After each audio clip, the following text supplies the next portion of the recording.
Today, Ether continues creeping toward its 2021 all-time high. Crypto exchange Bullish soars as it begins trading on the New York Stock Exchange, and Bitfarms CEO Ben Gagnon breaks down the company's Q2 earnings.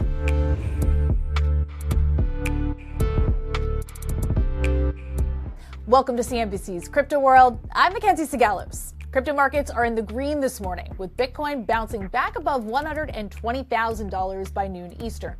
Ether is also on the rise, and at one point this morning, it traded less than $200 shy from its November 2021 record. Inflows into Ether-tied ETFs have been outpacing those into Bitcoin ETFs for more than 3 weeks now. And at the same time, XRP rose to $326. Okay, let's talk about the top stories. Peter Thiel-backed crypto exchange Bullish soared in its debut on the New York Stock Exchange. Shares opened at $90 compared to the $37 that it priced at the night before, and even that beat the initial expected range of $32 to $33. So the debut valued the company at $5.4 billion before first trade, and it allows it to raise more than $1 billion. Now, this also follows news from earlier this week that Bullish was raising its IPO offering to 30 million shares from a previous 20.3 million. Now, Bullish is just the latest crypto company to list on U.S. markets, following the success of Circle in June. Prices are changing quickly, so head over to CNBC.com for the latest. Next, shares of Circle tumbled this morning after the company announced yesterday that it would offer 10 million public shares. Now, 2 million of those shares will be offered by the stablecoin issuer itself, and then the other 8 million will be sold by existing shareholders. The stock dropped around 3.5% by noon Eastern, and this comes amid an already volatile week. Circle climbed following its first quarterly earnings as a publicly traded company, reporting a more than 50% increase in revenue. But those post-earning gains were short-lived, as the stock dropped 1% week to date. All right, let's talk about Bitfarms for our main story. The Bitcoin miner and AI infrastructure firm reporting second quarter earnings yesterday, and the company posted an 87% growth to revenue year over year. Bitfarms also doubled down on AI rather than remaining a pure-play Bitcoin mining company. I spoke with CEO Ben Gagnon about the quarter and the company's crypto plans. So Bitfarms is in transition right now, adding AI to your business rather than remaining a pure-play Bitcoin miner. And I want to start with your Bitcoin mining business before we talk AI. So you reported earnings yesterday and revealed a roughly 56% jump in gross mining profit in the quarter compared to a year ago, but your margin on mining dropped from 51% to 45%. So talk to me about what's driving up those costs for Bitfarms. Yeah, it's a great question. We've done a lot of growth in the Bitcoin mining business over the last 12 months. We recently just completed all of the Bitcoin mining growth initiatives we had planned.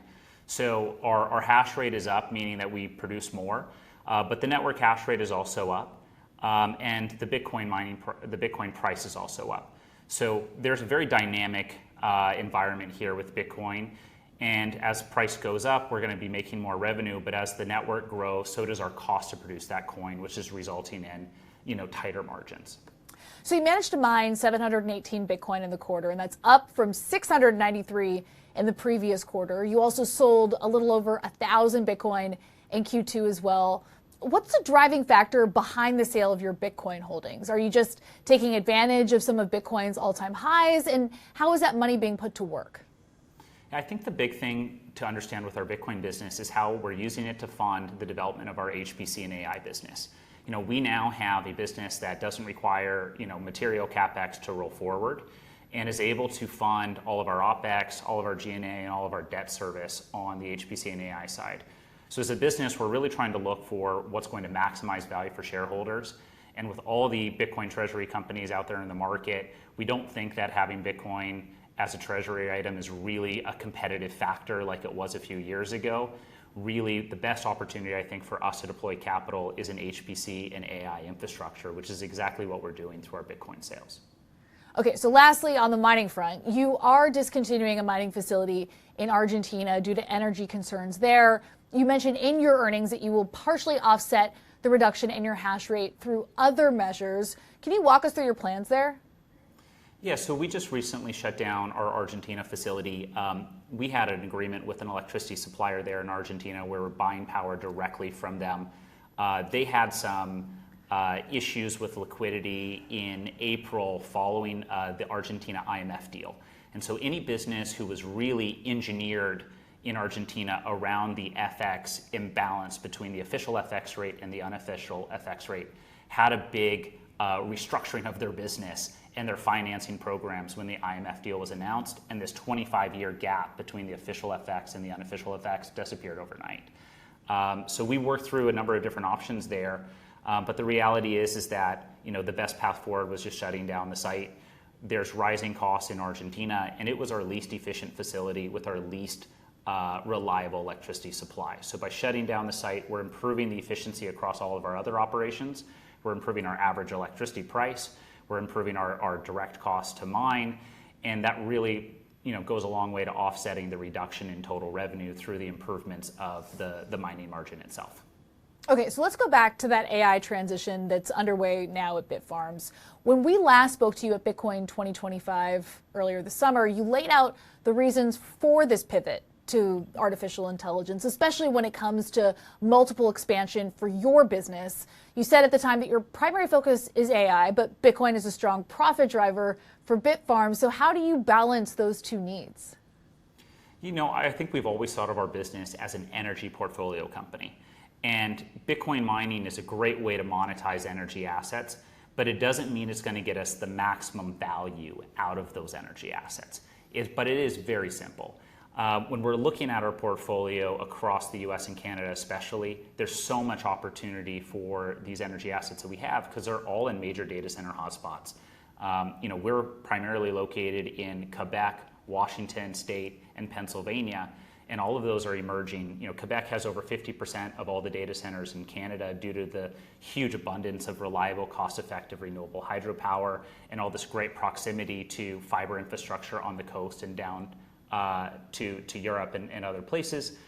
Pennsylvania just had like $90 billion worth of investments announced in data centers across the state. So it's really emerging as a new data center hub. And our flagship campus here, Panther Creek, is within 40 miles of the two new Amazon locations and the CoreWeave location that was recently announced. So we're right here in the center of all this activity. And then in Washington, we're right outside of the largest data center cluster on the West Coast. So in all of our areas of operation, we're in huge data center hubs or emerging data center hubs. And looking forward, what's the best way to get value out of our assets? It's in that conversion. And just to give you a context, just if you would take one of our smaller sites, our Washington location, if we converted that off to HPC and AI, we believe with the kind of normal multiples that are applied to HPC and AI businesses and contracted revenues, we think the Washington site could be worth more than the entire company is today. And that's just one of our smaller locations we're looking to convert. So I think it represents a huge opportunity for investors. Now, Bitfarms has been making lots of moves when it comes to AI. You've got partnerships with T5 data centers, Macquarie Group, all working to build out your Panther Creek facility for HPC. But what about acquisition targets? Is Bitfarms looking to go buy up facilities or companies to help with this expansion?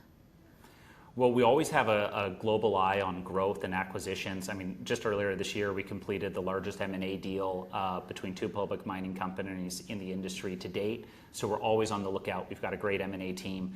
But I think we have such a robust pipeline of assets to develop. And really, the priority for most of these hyperscale customers is on immediate power in 26 and 27. So our big focus is executing these huge amounts of energy assets that we have right now. And, in the background, we're also still working on organic growth opportunities, but our big focus right now is execution. Okay, that's all for Crypto World today, but we'll be back again tomorrow, and we'll see you then.